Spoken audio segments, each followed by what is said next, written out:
I was faced with several hours of beeping in my Thermador freezer. Obviously, the first thing you gotta make sure the doors are entirely closed. If their doors are open, then you're gonna have beeping noise. The second thing you wanna see if there's a filter reset. To do the filter reset, you have to press ice and the alarm super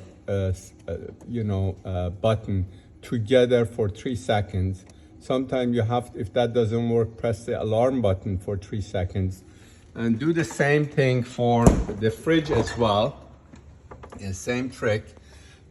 Sometimes they recommend pressing the alarm and setup button together for 3 seconds. But for me, and this freezer, which we determined it was the freezer, it was a tone.